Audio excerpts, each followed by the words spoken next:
It's about that time of year again. Draft season is just around the corner, and you're probably wondering, what am I going to do going into the drafts this year? Does something change from last season? Don't worry, I have you covered. This is one of the most important videos preparing yourself for the season, and I'm going to be breaking down my 5 favorite draft strategies going into this year, hopefully to allow you to put yourself in the best possible position to ultimately win your league. Hockey works a little bit different than a lot of other sports that rely on waiver wire pickups, where hockey, a lot of it comes from your drafting and your trading. So this is going to be a really good video, guys, so sit back, relax, and enjoy the video.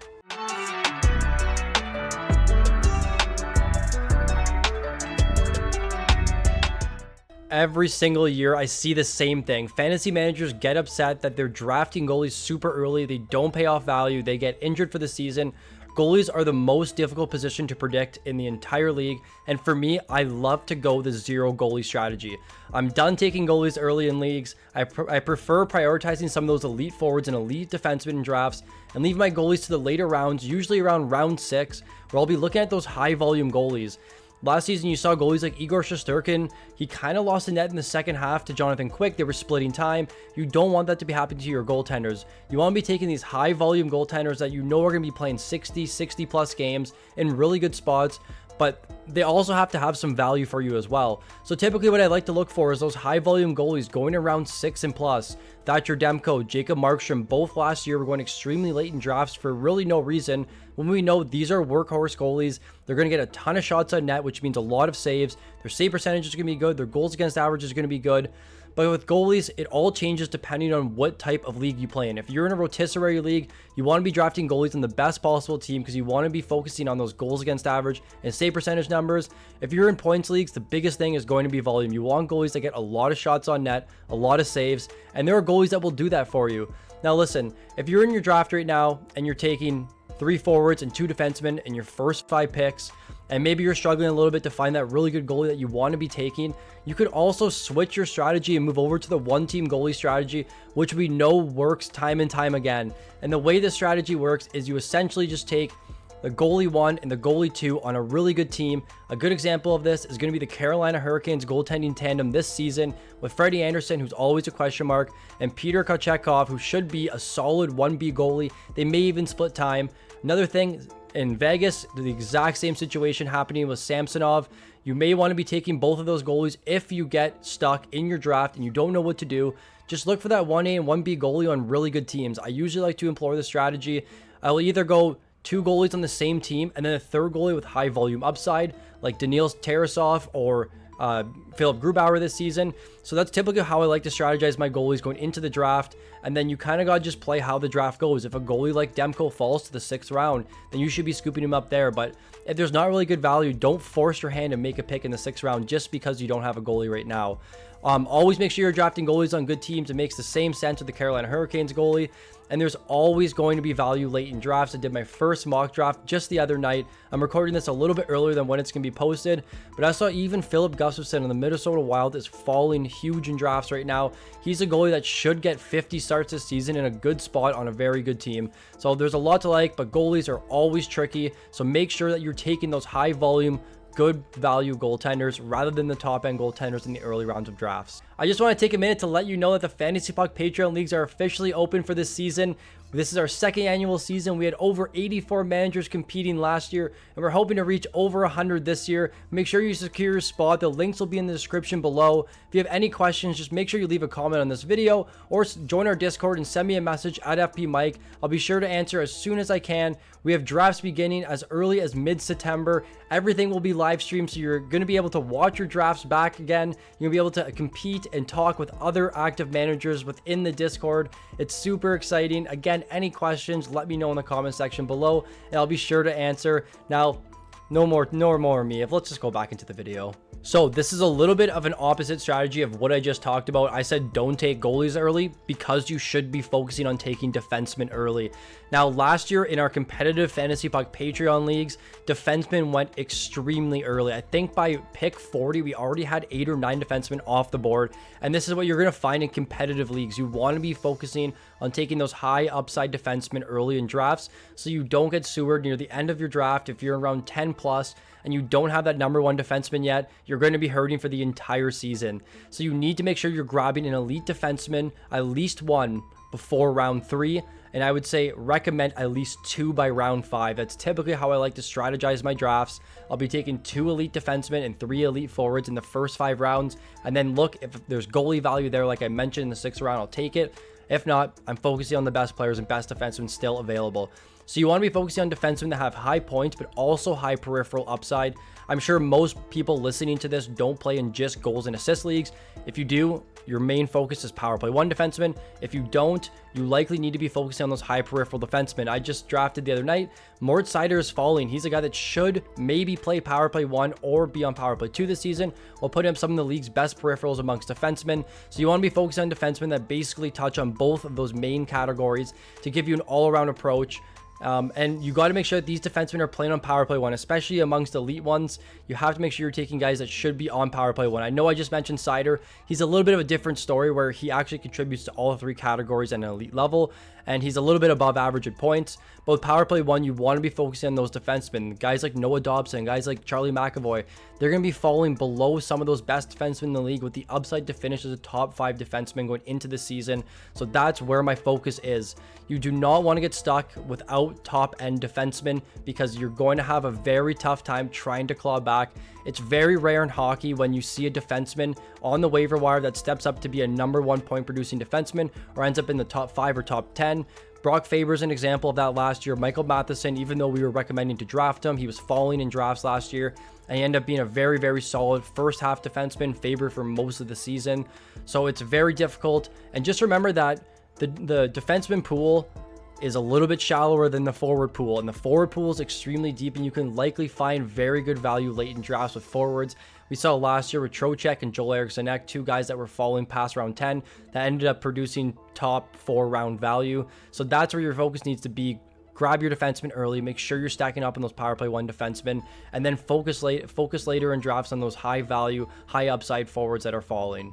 The third strategy is going to be called master the draft. And what I mean by that is you have to make sure you have a good strategy going into the draft and what it should look like within your first 5 rounds.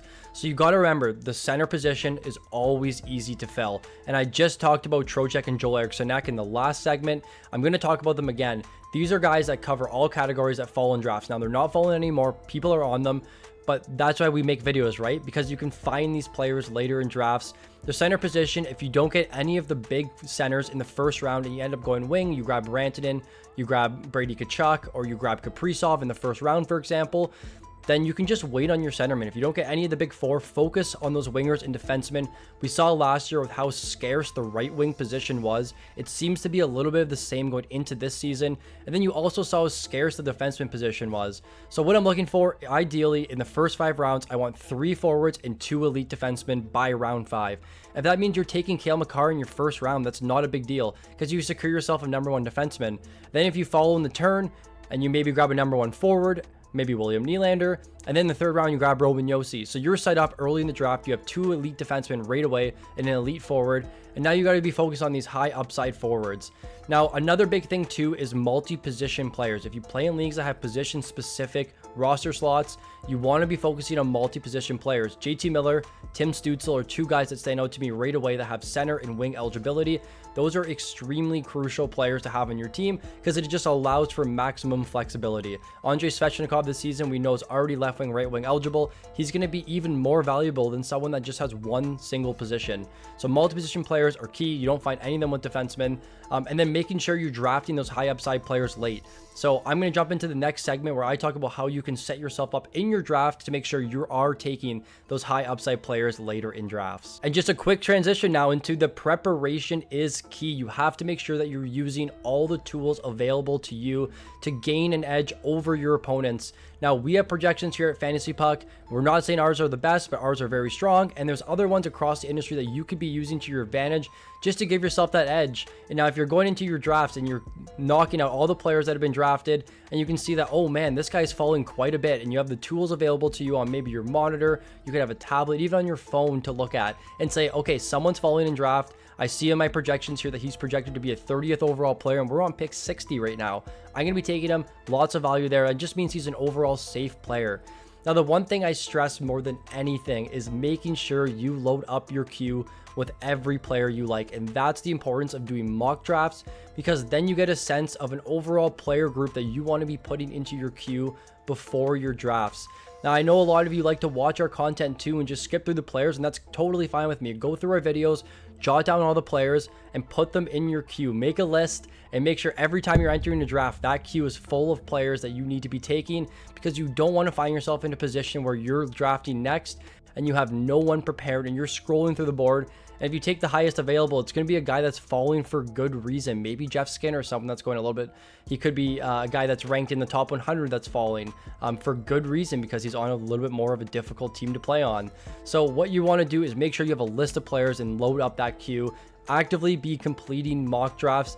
Go into every single draft position. Do pick one, pick two, pick three, all the way to pick 12, because it allows you to see what players will be available on the turns in the second, third, fourth, and even further. You can also find what players are dropping in drafts that you can be maybe scooping up in the 5th round. If you're in the 2nd round, for example, and you're seeing in mock drafts that Yossi is going in the 3rd round, you can say, all right, maybe I can wait here and go into the next round, draft Roman Yossi. So there's a lot to do with mock drafts. We host them all the time here at Fantasy Puck. Definitely join our Discord, because everyone is doing mock drafts once the season gets underway. So you definitely want to be in there. Another thing is just making sure you understand what's happening in the league. So understanding the longevity of player injuries. We know Evander Kane's on LTIR right now. How long is it going to be? If it's 2 months and you can take him in the last pick in your draft, that means you're going to get 4 to 6 months of a healthy Evander Kane, and maybe he'll be a valuable player late in drafts. So just know what's going on in the league. Know what's going on with other players and their eligibilities. Was Wyatt Johnson a center right wing last year, or was he center? So you have to be knowing what players are going to gain other position eligibility. Maybe we make a video on this, but a lot of it's talked about in the Discord. We know the Yahoo position eligibilities were a mess last year. They look a little bit fixed this year, so hopefully things will go a little bit more on track. But just understanding what's happening in the league, keeping up with some of the news, some of the injuries, can really set yourself apart from your opponents. Lastly, guys, I don't want to keep you here too long. I'm just going to be mentioning about category coverage. I find time and time again, you see drafts where managers are just drafting high point, high upside players. They don't contribute to the hit category at all. They don't contribute to the block category. I know I mentioned taking power play 1 defenseman early, but later in drafts, you should be focusing on guys that are going to get you hits, guys that are going to get you blocks. Radko Gudas may be falling in drafts, but he's also going to get you 350 hits this year, but only get you 10 points. Don't let that scare you away. You want to make sure that you're not only drafting high point players, but you're also drafting players that cover all categories. There are a lot of players in the league that you can identify that are very high category coverage players that like to fall. One example, Lawson Krause last year. He'll get over 200 shots, over 25 goals, 50 points, and also 150 hits. Very, very good category coverage, and all-around player that you're taking around 10 and on. Allow your elite players early in the draft to get those points for you, and then the players later in the draft, have them complement your overall point production with the hits, blocks, and all those category coverage. Now, the biggest thing is just making sure during your draft, you're assessing what's happening. Go look at the standings on the Yahoo draft analyzer. It'll tell you if you're first in hits, if you're first in projected goals. I know the projections aren't the best, but still a very useful tool just to see where your team is lacking. If you took Brady Tkachuk in the 1st round, you're likely going to be good for hits and shots until a little bit later, so you can focus more on the high point and high power play point upside players. Now, this is especially important in category and roto leagues. You want to make sure you're not disregarding any categories in those leagues, because it could ultimately lose you your week. So you want to make sure that those category coverage players are the focus, the pinnacle of your draft, to make sure that you're just set up for a really strong season. That will do it for the best strategy video. If you enjoyed the video, make sure you leave a like. And if you're new to the channel, please subscribe. Make sure you click the links in our description below. We have the Fantasy Puck Patreon League entering the 2nd full season. We're super excited about that. Make sure you don't miss your chance to enter into it. Also, all of our projections and everything is available over on our Patreon. Links will be in the description below, guys. Thank you so much for watching, and I see you all in the next video.